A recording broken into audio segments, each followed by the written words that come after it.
Hello, all my Capricorn friends. This is Maxine Taylor with your October forecast. Before I jump into that, and it's a great one, I'm so excited to share this news with you. I've been talking about my book, Take Back Your Money, and this is based on my Take Back Your Life protocol, method, if you will. In this book, step by step, I show you how to release the programming that you received as a child about money. We are programmed as little kids, little babies, in utero, and this programming affects us as adults. It's on a subconscious level very often. And what we have to do then is go within and look at it. And I have a sequential technique that is very easy. And I've taught it for, decades.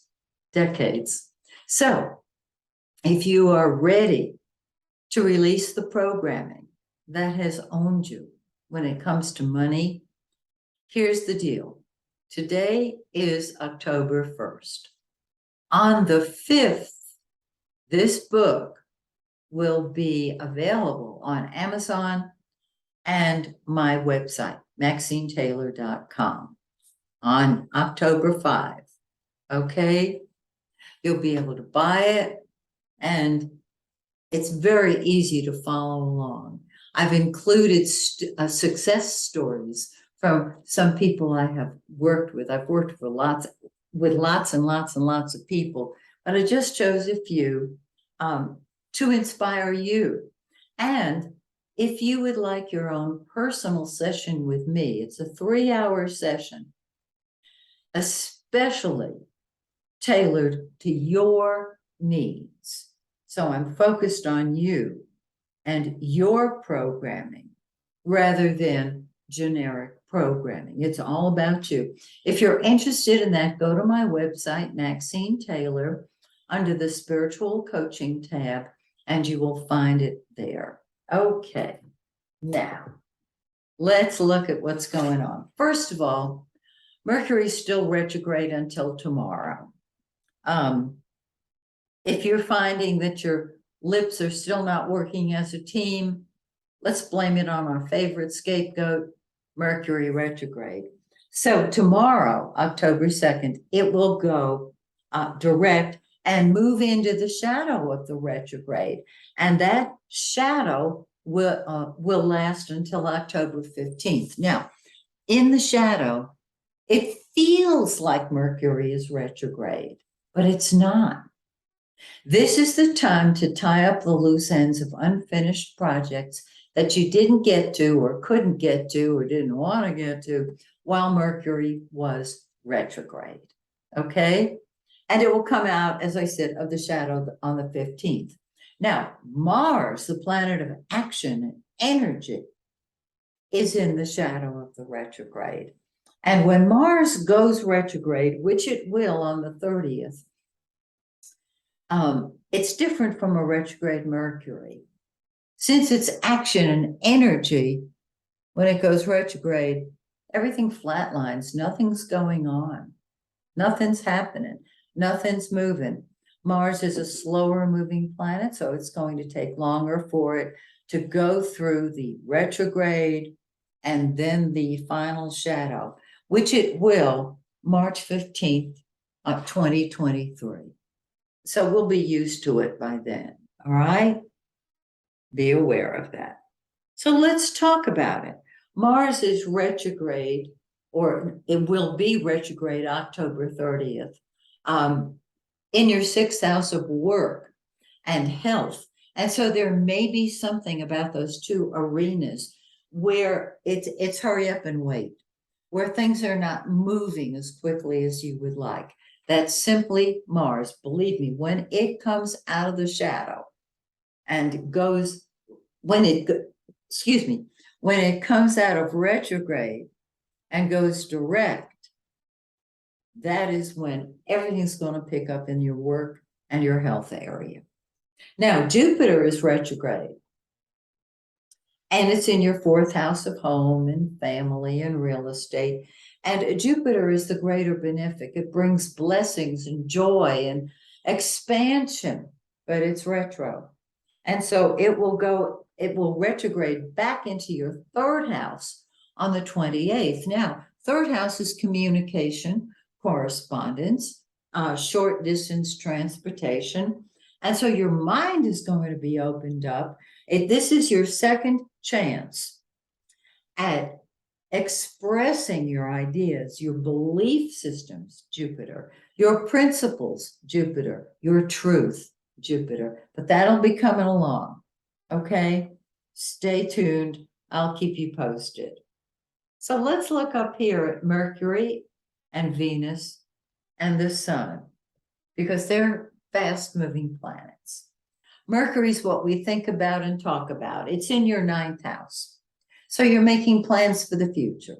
You're seeing a big picture. And on the 10th, it moves into your 10th house of career and public image. This is great because you can express more of your ideas in your career when Mercury is in the 10th house. But look what else is in the 10th house. The Sun, the yellow planet, and Venus, love, beauty, money. With these two planets in your 10th house, your position as a leader is fabulous. I would move into the career of your choice. If you're already there, be the leader, okay? That's the Sun, giving your career life. Venus brings popularity in your career, in the public eye. On the 23rd of October, both the Sun and Venus, it's like they grab handhold of each other, and they move into the 11th house of friends and group activities and humanitarianism. Absolutely wonderful. So on the 23rd, you're going to take your attention from your career, from your leadership position, and be a friend to all and be with friends, particularly if they are humanitarian. How gorgeous. Now, we have a full moon on October 9th in 16 Aries. It's in your fourth house. The full moon is when things come to a head. So all subject matter relating to the fourth house, which is home, family, real estate, and emotional security, come to a head. Are you thinking of moving? Are you thinking of renovating? Are you thinking of selling? Whatever. The full moon brings it to a head. It could be that you just want to stay home and enjoy. Okay? And we have a full moon, which is actually a solar eclipse on October 25th in 2 degrees of Scorpio. Whenever we have an eclipse, we feel the effects about a week or two before it occurs, and the effects of an eclipse last till the next pair come along, which are usually 5 to 6 months later. Now, we are going to have another eclipse in November, so join me then, because that will be the second in the pair. Eclipses are strongest 3 to 4 months after they occur. So you can see this is going to be a very important time for you, because it's in the area of hopes and wishes and friendship. Really beautiful. So on the new moon, that can be new friends who come into your life, new organizations, and a new plan of action for you. It's just really beautiful. And if this eclipse falls right smack dab within about 5 degrees, let's say, of your sun, your moon, or your ascendant, it is a new life eclipse. And that means it's going to last at least a year, perhaps 2 years. Don't you love it? So that's your forecast. I hope you have a marvelous October. Please join me next month when I take a look again at your forecast. Until then, may the stars shine brightly on you and yours. Bye for now.